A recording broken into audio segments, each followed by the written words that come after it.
Hello and welcome to 100 Huntley Street Full Circle. I'm Ann Maines. Thank you for joining us.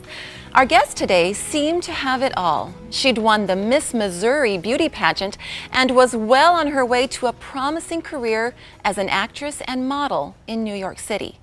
And then disaster struck. A horrific, near-fatal car accident left her with a crushed hip, a crippled leg, and third-degree burns. For most people, this nightmare would prove to be the end of the perfect dream. But Lee Valentine is here to talk about how sometimes our dreams don't end, they just change. Her book is Successfully You, Reversing Your Misfortunes. It's a story filled with hope, humor, and candor. And you'll be glad you spent some time with this remarkable woman. By the way, did I mention she's also an author, speaker, and entrepreneur with over $250,000 in sales for her skincare formulas? Well, Lee will be here shortly. But first, I want you to say hello to my sofa sisters, Melinda, Bridget, and Vivian. Welcome, girls. Happy New Year to Thank you. Happy New Year. Now, we're missing someone, of course. We want to say Happy New Year through the television to Moira Brown. She is taking some much-deserved time off.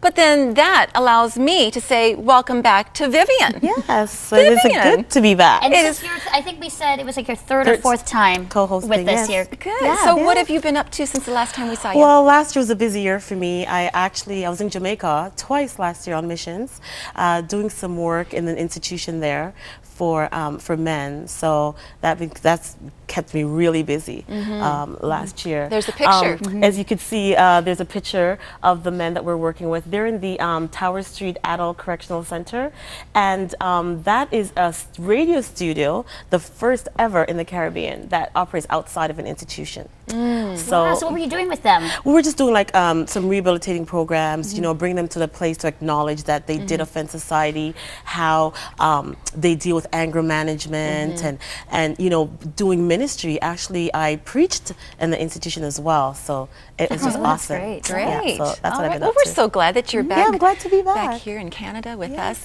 Now, Bridget, this is your first time with us on the couch.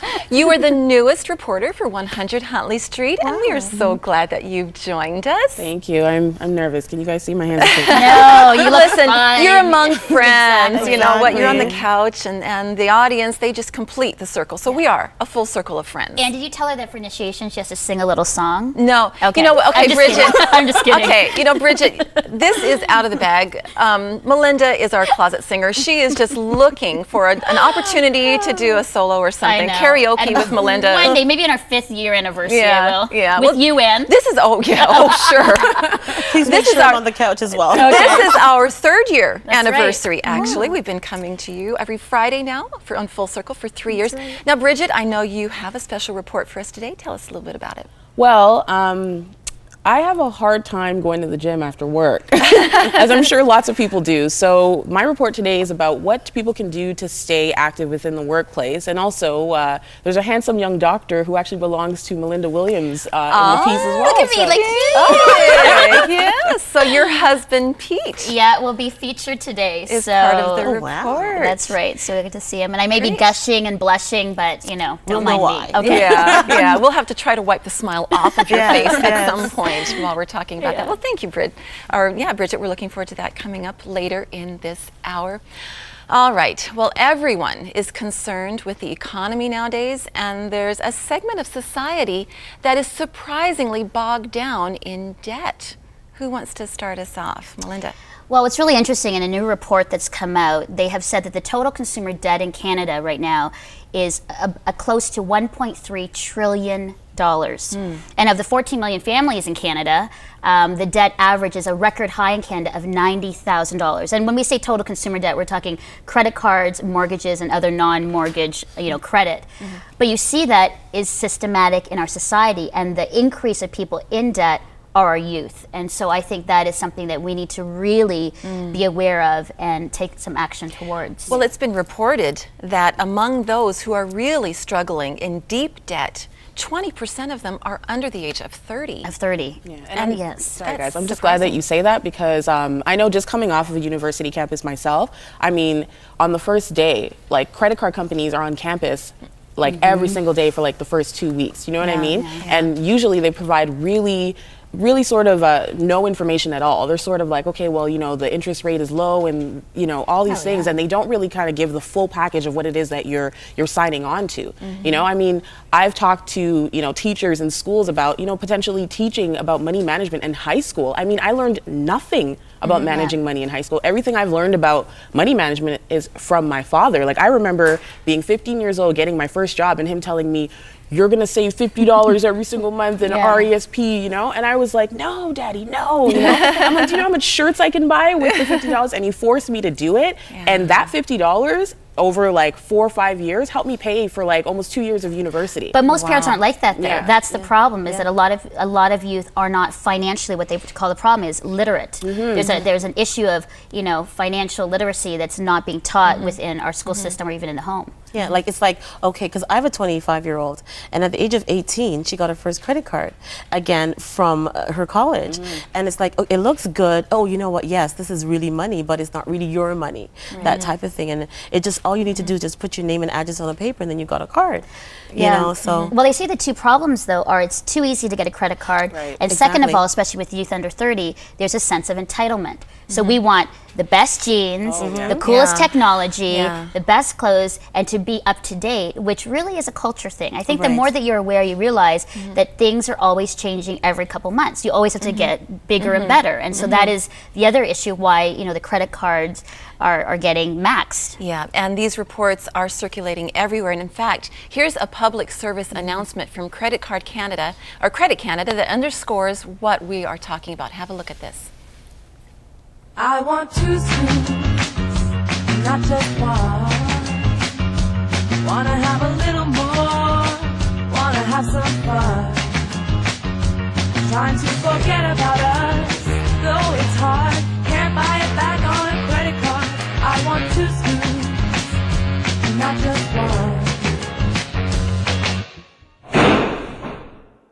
Hey, what a day, like a painting by Monet.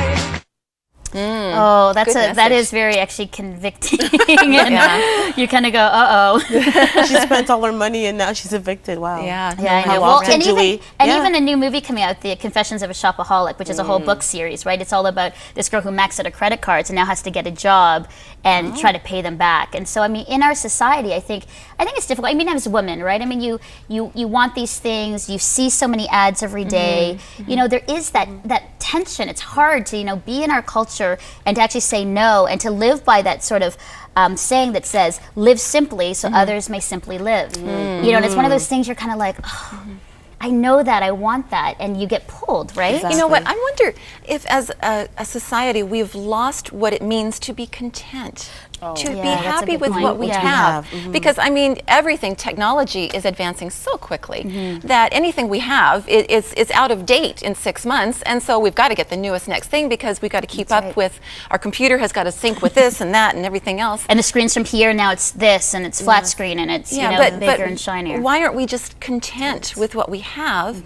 And then, like, you know, we've been saying all over Christmas, look out to see how we can reach out to others and not build my own kingdom, but help others to get better. Or hoarding for ourselves and not, Well, I think the thing also is that there's sort of been like a shift in the culture to consumerism. Do you know what I mean? Like, you're talking about contentment, but that's not marketed. Contentment is not marketed. Because contentment, unfortunately, doesn't drive the economy. You know what I mean? If people are content with their things and they're not buying things, then, you know, it could potentially, you know, but I mean, it definitely is something that really we kind of have to stop ourselves and step back. And really, it's about discipline. You know what I mean? And discipline is, I think, in our faith is important, and it should sort of translate into everything else that we do in our lives as well. The Bible has a lot to say about being content. In fact, in the book of Philippians, Paul said, I have learned the secret in all things to be content. And what is that secret? It's not in a book that you pick up at Amazon.com. It is in God's Word. It is in the Bible. It is finding your identity in God and doing business with Him, allowing Him to fill you with Himself, and then living your life disciplined, like you said, Vivian, in how He directs you to live. And so that's the bottom line. Well, when we get back, Lee Valentine will be here to talk about how she regained her life after a horrible car accident. Stay with us.